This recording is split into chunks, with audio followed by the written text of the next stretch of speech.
Maayong adlaw ka natong tanan. Og would like to welcome you to our program din sa Heavenly Lifestyle Evangelism Ministry. Kauban ninyo, Brother Nonoy, o niya akong assistant, akong wife. No, so mga kaigsunan, mintras may kahigayunan pa, atong himuon ang tuki sa mga sigradong pulong sa Ginoo, pagpahinumdum sa matag usa. We are nearing the end of time. No? O inyong makita nga niya na ta ginapalibutan sa mga kinaiyahan. Kaya nagpractice nga magkinabuhing banikanhon ang inyong alagad. So, ang among invitation nga matag usa makapamalandong na sa kulukar sa ilang kaugalingon sa mga disenyo sa Dios. Ug usa ni ana mao ang country living. Kay din his country living, din hita niya tudluan, din hika niya protektahan, din hika niya umulon sa kinaiyang langit nun. No? So, ang tanan giabi-abi sa view or sa pagpamati ni ining mga passages nga atong pagadalhon within the confines of the Bible and spirit of prophecy. Kay maoro man ay gitawag na to revealer of truth. So, ang atong topic this morning, adlawng Biyernes, heaven means love. Grabe ang gugma igsoon. O usa sa mga mahinungdanon gayong i-develop sa atong kinaiya mao ng obedience. Obedience, pagkamatinumanon, is an expression of love. Kamusta man matinumanon ba tayo igsoon? Sa mga pahimangno sa atong labawang makagagahom? Or naapan ang kinaiya nato nga kita gyoy masunod? Mas insakto yun ta kaysa mga balaang pulong sa Ginoo. Sayang. Kung ingon ana manggaling ang atong kinaiya igsoon nga mas ipasulabi na to atong kaugalingon. Di na ta mga lagad. Uy, wa man gyapon. Whosoever shall keep the whole law and offend in one point, you are guilty of all. So wala. Gamay lang nga mansa igsoon sa atong kinabuhi nga dili nato na i-surrender sa Ginoo. Wala tay mahimo. O dili gyud ta mahimong takos nga matawag nga iyang piniyalan. So pagpadayon ini, magampo ta. Labang makagagahom niining takna sa kabuntagon kami maghisgot na sabog magatuon sa imong mga sagradong pulong nga kini nga kamatuoran naara gyud sa Isaiah 20 law and testimony. O palihog tagaay may kaalam sa pagsabot sa imong mga punto nga ginapaabot na mo. Panalangin ang matag usa nga mag-view niini o mamati sa imong sagradong pulong. Salamat sa imong pagpakiguban namong madawat sa ngalan ni Ginoong Hesus. Amen. So mga kaigsunan, heaven means love. Ato mo nang nibalaan og unsa ka sagrado ang gugma nga ma-develop ang tanan, ang pag-surrender sa imong kaugalingon sa Dios kung naa kay gugma. So, unsa may klase nga kinaiya nga mo enhance, mo improve sa gugma nga mauna siya mo hatag nimong pagkamatinumanon. What kind of character is to cultivate love? Mo improve si gugma to develop obedience. Ingon ang education, page 57. A noble character maunay kinahanglan igsoon nga kinaiya. Noble character. Unsa nang noble character?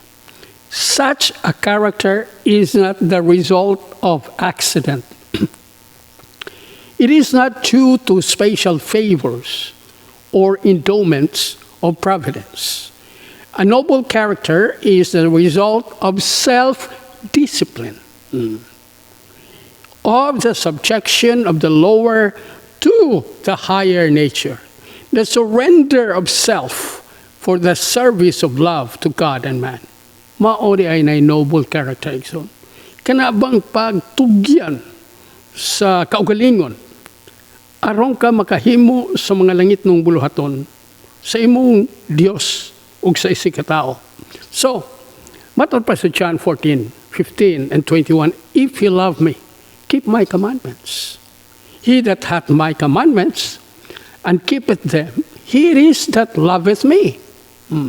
Katukunog na ay kasuguan, na niya, ang uban mo ingon na magwala na sugo, katukunog na ay kasuguan sa Dios o nagakinabuhi ni ini.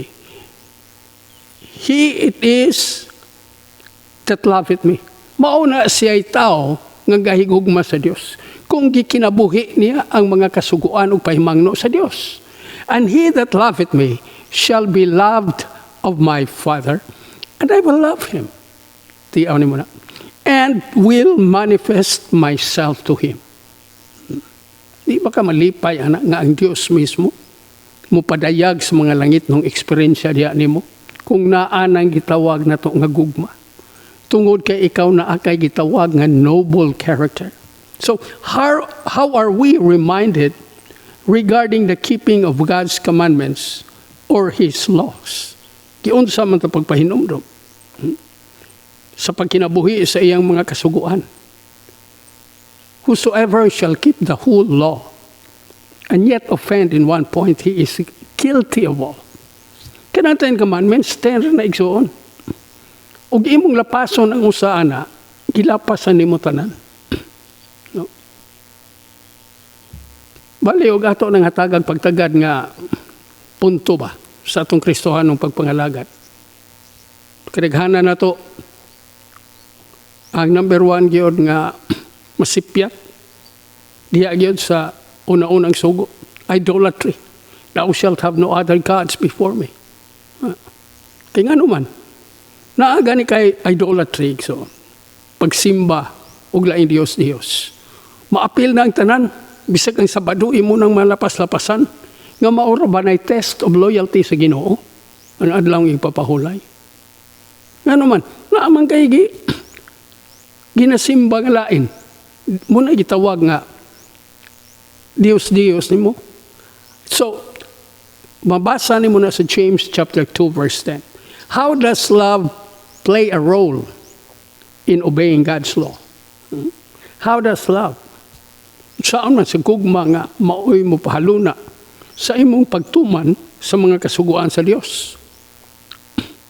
Love becomes the decision of a sanctified will. Ang gugma kuno mahimong usa ka desisyon sa putli ug hingpit nga kabubuton. Ingon ang letter 97, page 97, 1898. When self is submerged in Christ, ipaubos bitaw ang kaugalingon sa Dios. True love springs forth spontaneously. It is not an emotion or an impulse. Iyaw ninyo na. Dili kuno emotion lang. Or an impulse, but a decision of a sanctified will. Kung ikaw mo paubos ilalom sa Dios, ang imong desisyon mahimo na tungod sa imong putli nga kabubuton. It consists not in feeling, but in the transformation of the whole heart, soul, and character, which is dead to self and alive unto God. Nakanindutan na, no? Ang butog yun sa nato pag surrender ng atong kaugalingon sa Dios. Basig na pa ng atong mga kinaiya nga gusto yun nga maoy, mapasulabi ang atong mga tinguha o handom sa kinabuhi. No? To the extent nga sa mga pahimangno o pasidaan sa Ginoo, ato lang na siyang i-take for granted. We presume. So natay kinaiyang presumptuous exon. Surrendering self to God is all He requires. Maura gina. ang gusto sa Ginoo. Ikaw mo, dangup ka niya ba? Kinatibuk-an ni mong pagkatao. Giving ourselves to Him to be employed as He sees fit. Until we come to this point of surrender, until we come to this point of surrender, unsa man nga pag-surrender, we would surrender our lives to God. Until we come to this point of surrender, we shall not work happily, usefully, or successfully anywhere. Nga naman, number one, igsoon, kung sulusuluhon mo ang kinabuhi, wala. Human power ra. Suwa kay gahom.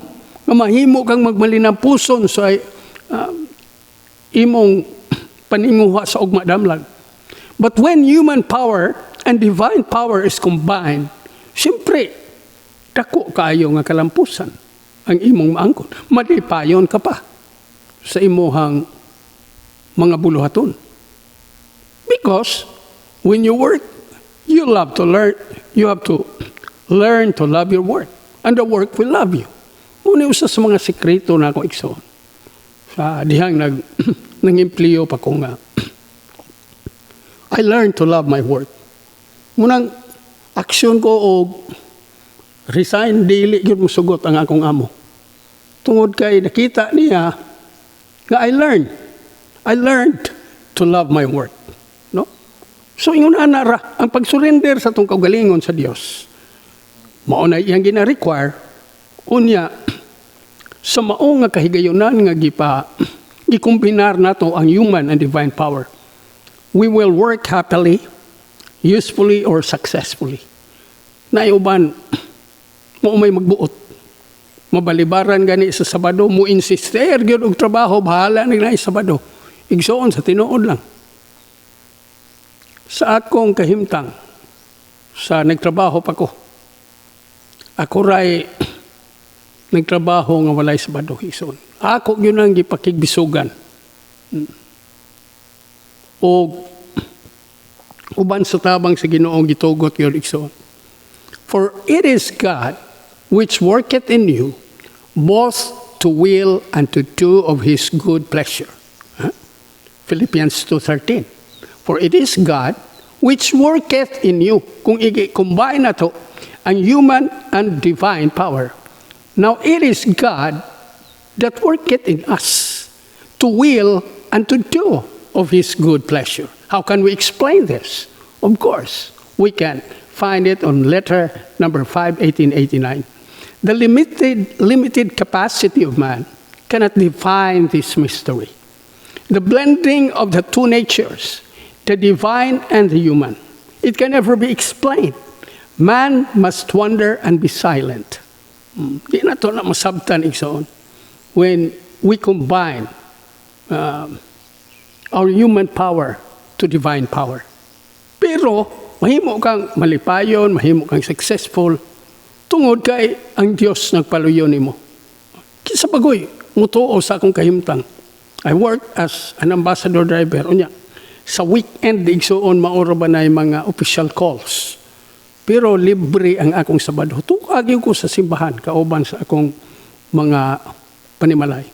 I am crucified with Christ. Ingon ang Galatians 2:20. Nevertheless, I live, yet not I. But Christ liveth in me.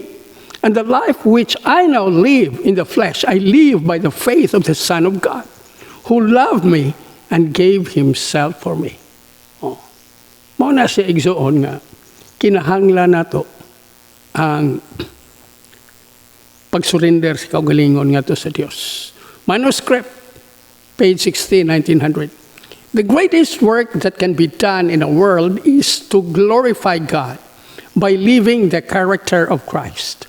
Mao kuno ni pinakabugat, pinakadako nga buluhaton nga mahimo nato sa kalibutan ang paghimaya sa Dios pinaagi sa pagkinabuhi sa kinaiya ni Ginoong Hesus.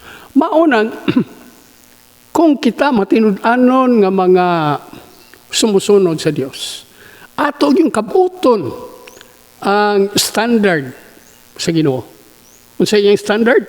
Higher than the highest human thought can reach.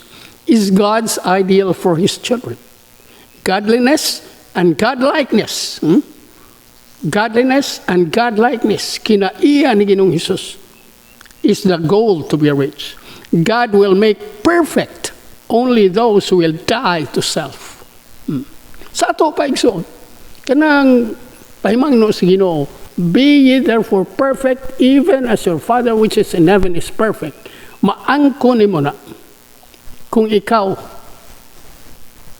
mudangop, surrender sa kinatibuk-an nimong pagkatao sa Ginoo. Okay, God will make perfect only those who will die to self. Those who are willing to do this can say, I live, yet not I, but Christ liveth in me. Kanindot ra kay igsoon ug ingon ana ang experience nimo sa imong kinabuhi. Kanang di ka mag-unas Ginoo ba? Mag-agad lang ka ba? Kinumdum ba mo sa istorya ni John the Baptist? Wala man siya nag-adto sa mga syudad sa pagwali. Dito ra sa bukid, mga tao ray mga to dito. Kay gigiyahan mo to sa Dios. Kay nakipagdugtong man si John the Baptist sa Ginoo. So, ingon ana ang mahitabo sa imong kinabuhi. Di lang nimo masabtan ang imong mga pamaagi sa serbisyo niya, ang imong mga pamaagi sa kabot ni anang ubang kalag sa tiilan sa Dios. Di mo na masabtan. Pero all the while, wa ka kahibalo ka pinaagi sa gahom sa balaang espiritu katong mga tawhana. Nakakita ba nimo sa imong mga linihukan? Nakadungog sa imong mga inistoryahan? Maagni to sila. Dili na nimo masabtan igsoon. Unang ginaingon, God will make perfect only those who will die to self. In the apostles' teaching, Christ was the central figure. Sa mga pagpanudlo, sa mga apostoles, perme yung sentro si Ginoong Hesus. I live, he declared, yet not I, but Christ liveth in me. In Galatians 2:20. Self was hidden, gitago ang kaugalingon. Christ was revealed and exalted. Muna kinabuhi sa mga apostoles. So, sa atong adlaw-adlaw gawi, kinahanglan na ito na igsoon. Maunang, every now and then, maayo ra gyud nga mga muyo ta. Pagdangop sa atong kaugalingon sa Ginoo aron magiyahan ta niya ba? Anang adlaw ug unsay atong mga buluhaton labi nag maka himamatag mga kaigsuonan nato. Kailang makita bisan sa ato ang mga inistoryahan ug unsa ka nindot ang pakiguban sa Ginoo. Where do we pattern in order to reveal and exalt the teachings of Christ? Asa man ta kuno mo suhid aron mapadayag ug matuboy nato ang mga pagtulunan ni Ginoong Hesus. The wonderful teaching of the apostles, the words of courage and trust, would assure all that it was not in their own power that they worked, but in the power of Christ.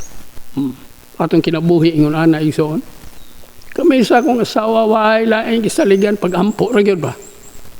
Ora gyud na. Abot mi ning lugar tungod ra gyud sa pag-ampo. Hangtod karon, way back pila na katuig igsoon. Wa may mga trabaho. Ang nindot kaayo nga mga trabaho, dakog sweldo, kaharuhay kuno sa kinabuhi, gitalikdan. Pero matingala ka sa mga langit nung experience, kana magitawag nga intervention sa Ginoo. Di gyud na nimo masabtan. Igsoon. So sa imong mga desisyon adlaw-adlaw, when you place your hands in God's hands, when you combine human power with divine power, dili ka makasabot kay ang Ginoo na ay priskong panalangin matag karon og unya. Nga bisan gani ang imong mga hinigugma, ang imong mga hinigugma, mga anak, walang nila nasabti nga sila nagmalinambuon tungod na sa ilang ginikanan nga nagapanglimbasog nga mununot sa mga pamaagi ni Ginoong Hesus. O sa kanunay, buntag o gabi sila apil sa mga pag-ampo. Wala na sabti igsoon. Kanang mga kaigsuunan nga nahimamat na mo, na hatagag mga basahon, no? Na tambalan sa among medical missionary work. Wa mi kay balog ganong naingon ana sab sila nga hasta ang among mga panalangin iabot nila. Igsoon. Humbling themselves, they would declare that he whom the Jews had crucified was the Prince of Life, the Son of the living God, and that in his name they did the works that he had done. Acts of the Apostles, page 22, paragraph 3. Gani karon igsoon ng usa sa mga ministry namo. We invite mga speakers kay ngadto sa among mga kahigalaan maghimo mig revival and reformation, week of prayer. O kana nga support igsoon gikan ra gyud sa Ginoo. Naabam hatag ba siya na mga tao nga mo tabang? Ipaigo na niyang tanan. When in fact, sometime on the last week of October, naanami himuong week of prayer, naanami na invite nga speaker. Tiyaw ninyo, pagpadasig na sa itong mga kaigsuunan. Labi na itong media pa ang ilang pagkahibalo sa kamatuoran. So, ingon ang CET 160 paragraph 2. Limot ko kung isang libro ani. Ingon pa niya, from what God has shown me, there needs to be a scourging among the ministers. Uy, kinahanglan ko naglatoson ang mga ministro that the slothful, saan na yung slothful? Kanang langayan ba? Dilatory. Saan na dilatory? Kanang hinay bitaw kay glihok. And self-caring. Kanang yarang kaugalingon mo yung ginapatambok ba? Nga mga ministro. Maybe scourged out. Uy, delikado ni ba? Unang, sa istorya ni Moses, ingon diha, where much is given, much is required. Muna yung topic na mong Dr. Dale, itong Domingo ba to, o Lunes, sa among Zoom meeting. Nga ang mga ambisyoso kay nga gusto yun mo plastar o pwesto as leaders, mahimong leaders pa sa mga katawan sa Diyos. O ikaw langayan, ikaw hinay og trabaho niya, imo lang kaugalingon ang imong ginapatambok. Kinahanglan ka latuson nga matangtang ka diha. Grabe na ba? Una ako sa akong kaugalingon may ragyod nga kining ato self-supporting ragyod. Wa na ta naghandom pa og unsa diha nga komplikado or mga sophisticated nga mga pagdala sa mensahe kundi gaagad ra gyud. Unsay mga plano, impression sa Ginoo, no? Mao ni ato ang ministry. Wa tay gisandigan igsoon. Ginoo ra gyud ang nag-provide tanan. Gani na ami plano nga mag-organize pud may grupo mga years ba, kadang gitawag nga mga seniors ba. So, niya, pasalamat ko nga, ang Ginoo naghatag, akong igsuon, naghatag og mga instrumento na mo. Si Mrs. nakapalit po og mga pipila ka mga instrumento. And we will be starting soon. O kining among mga kanta, mahuman may mga practice siguro, ato ning makita sa YouTube channel na mo, His Ways. 214@gmail.com. So mga kaigsunan, nindot kayo ba? Nindot kayo. Ang eksperyensya ni mo isip, nag-angkon ka nga sumusunod ni Ginoong Hesus. Unya, daghan ang mga interventions nga ma-eksperyensyahan. Usbon ko, from what God has shown me, ingon pa sa writer, there needs to be a scourging among the ministers that the slothful, dilatory, and self-caring ones may be scourged out, And there remain a pure, faithful, and self-sacrificing company who will not study their ease, but will minister faithfully in word and doctrine, willing to suffer and endure all things for Christ's sake, and to save those for whom he died. Let these servants feel the woe upon them if they preach not the gospel, and it will be enough. But all do not feel this. Mga katungdanan sa atong iglesia, sa atong mga organisasyon, igsoon. Unya, pagpakaaron ingno lang, presumptuous. Pastila, no? Let these servants feel the woe. Sa manang woe, igsoon. Ilang bation ko, no? Igsoon. Ang kasakit nga sa ilang pagmensahe, puro lang huwap-huwap igsoon. Ingon diha ang Story of Redemption, page 168, where much is given, tanawa, much is required. Kung ikaw dako ang imong katungdanan sa iglesia, dako pod ang imong tulubagon sa Dios. All will be judged according to the privileges they have had and the light and benefit bestowed. Na? The sins of good men, ay sala sa mga maayong tao, whose general deportment has been worthy of imitation, are peculiarly offensive to God. So, di man ko na ito mahibalaan, igsoon. Pareha aning mga kaigsuunan bitaw nga na, kanig tithe giving ba? Hatag-tag-tithe, wata kabalo nga, dapat dili na unta gyud sa ingon anak nga paghatag. Mo ingon padalanginan man ko sa Ginoo. Uy, una-unaan nga ang nyawa mo panalangin sad. Aron lang gyud ka mahisalaan. Pero ug imong tutukan ang mga pamaagi sa paghatag og tithe kay maunay mo support sa buhat sa Ginoo. Igsoon.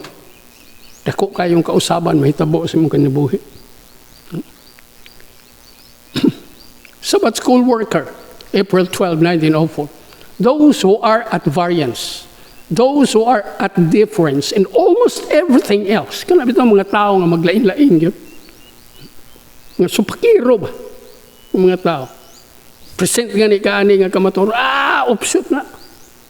Present gani kag Sabbath reform, opsyon na. Sige tag pangalagad sa Ginoo nya wa ta kahibalo how to keep the 7th-day Sabbath holy. Unsa ang pagkahimuot sa Ginoo? Pare karon adlaw nang ipangandam. Kumusta man ang atong pagpangandam sa adlaw ipapahulay? Unya daghanang makadungog sa Sabbath reform message. Dili na. Ay magtuwa na. Those who are at variance in almost everything else will unite in persecuting the few who dare to pursue the straightforward path of duty. Mauni sila'y mga persecutors igsoon. Inigapot sa panahon, ha? Nga dili na raba na dugay. Nga moabot na ng mga panahon, ha? Nga naman, kay pinaagi sa imong pagkinabuhi nga panglimbasog pagsunod sa mga kabubuton sa Dios, mahimo ka mang babag sa ilahang mga pamaagi sa pagpangalagad. And the same enmity which leads to contempt. The same enmity. Mga kasuko nga maunay naghatag og pagsaway kanang sigig ingog opsyot. Pasakit ba sa uban nga nang limbasog makadala sa mga mensahe sa pulong. And derision, kana bitong katawan ka, kay nagdala ka sa mensahe, kay opsyot lagi, will, at a favorable opportunities, inspire more violent and cruel measures, especially when workers for God are active and successful. Kung asa to, igsoon, ang mga magbubuhat sa Diyos, aktibo sila. Unya, nagbalinang puson sila. Kini pong mga Kani sila mo'y angay na to tawag og opsyon. Kana bitaw maghimo bitaw ilang kaugalingong mga pagtulunan, unay opsyon. Kay ang original yun na siya. Kana mga nang timaw lang diha nga mga pagtulunan nga gikan sa ilang kaugalingong konsepto o idea. Unay mga opsyon. Maghimo mag-ilang kaugalingon kay dili yun sila musubay or ginapili-pili nila ang mga sinulat nga pasidaan o pahimangno. Kaya di man na nila makinabuhi. Kay oppose man kayo sa ilang gana. No?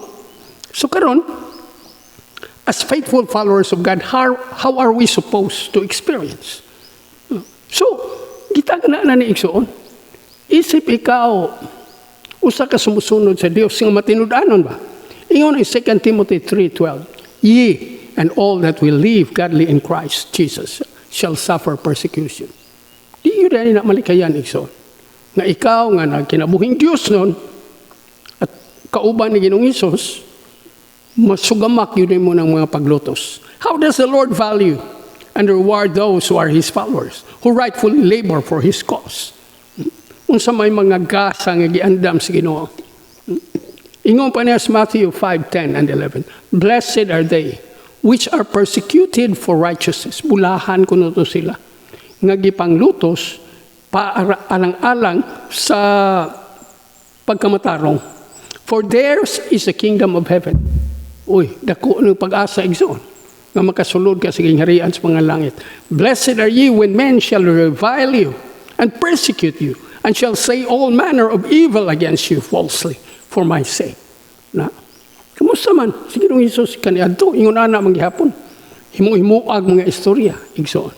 What is the privilege of those specified as heirs of God's kingdom? Unsa may pribiliyo? Anong mga sumusunod sa gingharian sa langit? Manuscript, page 180, 1905. Those who are thus distinguished and blessed will be a peculiar people, trading upon the Lord's gifts. Mahimo silang pinasahi ng mga katawhan. At ubangan sa Ginoo, ha? He speaks of those who shall suffer for His name's sake as receiving a great reward in the kingdom of heaven. Kung ikaw karon, muantos ka sa mga pagtamay tungod kay ikaw nagbarug, aron ka makatalikod sa pagpakasala, igsoon, o pagtuboy sa ngalan sa Dios. Dako ug lapad ang imong gasa didto sa gingharian sa mga langit. Let nothing be done through strife or vainglory, but in lowliness of mind let each esteem other better than themselves. Philippians 2:3. Unsa man sa binisay, ayaw na kamo pagbuhat og bisan unsa sa tuyo sa pagbahin-bahin o sa kawang pagpagarbo sa kaugalingon. Hinunua uban sa pagpaubos, isipa ang uban ingon nga labi pang maayo sa inyong kaugalingon. Isipon kuno ang uban nga mas maayo pa sa atong kaugalingon. Munay pagpaubos igsoon, paubos kaugalingon. Munay ginihimo ni Ginoong Hesus. So, giunsa man na pagpadayag ni Ginoong Hesus nga mahimo na tong example igsoon sa pagpaubos sa ang kaugalingon. Jesus then made known to the angelic host that a way of escape had been made for lost man. He told them that he had been pleading with his Father and had offered to give his life a ransom. Diyaw ninyo na. Ang kinabuhi ni Ginoong Hesus maugyo'y gihatag arong ka maluwas to take the sentence of death upon himself, that through him man might find pardon, that through the merits of his blood and obedience to the law of God, they could have the favor of God and be brought into the beautiful garden and eat of the fruit of the tree of life. Story of Redemption, page 42. Matod pa sa Review and Herald, June 5, 1888, love is a plant of divine origin. Anak ko no, ang gugma. Usa na siya katanom nga gikan gyud sa langit. And if we would have it flourish in our hearts, we would cultivate it daily.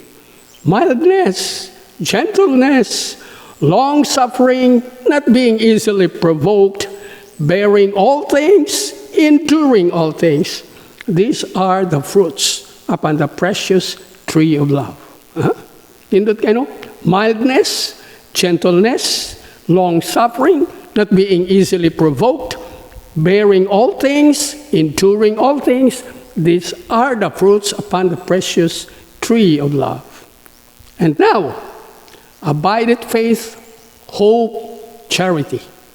These three, but the greatest of these is charity. O karon, magapabilin kining tutulo, ang pagtuo, ang paglaom, ug ang gugma. Apan ang labing dako niini mao ang gugma. So, pasalamat as Ginoo. Niini nga mga punto nga atong natun-aning takna sa kabuntagon. Ang Ginoo magpanalangin nato matag-usa. Nga ma-develop na to, makultivar na to, kitawag nga gugma. Nga kita dili na madala sa nagkalain-lain nga mga hangin sa doktrina igsoon. O pasalamat agbayo nga hangtod niining mga taknaa ang Ginoo nagpakita kanunay sa iyang pag-atiman kanato, lugway nga kinabuhi o kahibsog sa panglawas. So mga kaigsunan sa pagtapos nini, hangyo ko nga magampo ta. Ginoo nga langit nun, dalang panan og dalaygon nga Dios. Salamat kayo sa panahon imong gihatag namo, libreng pag hisgot-hisgot sa imong mga sagradong pulong. Palihog tabangi lang mi Ginoo nga masabtan gyud namo ang imong disenyo sa matag usa. Nga sa kagamay na lang kaayong panahon, sa dili pa mo sirado ang kaluwasan, kaming tanan Ginoo maka experience ni ana mga langit ng intervention sa mong kinabuhi ug mahimo minimong mga takos nga piniyalan. Daghang salamat Ginoo sa imuhang makanunayong pag-atiman o pagsustento kanamo kining tanan among isalig madawat sa ngalan ni Ginoong Hesus. Amen.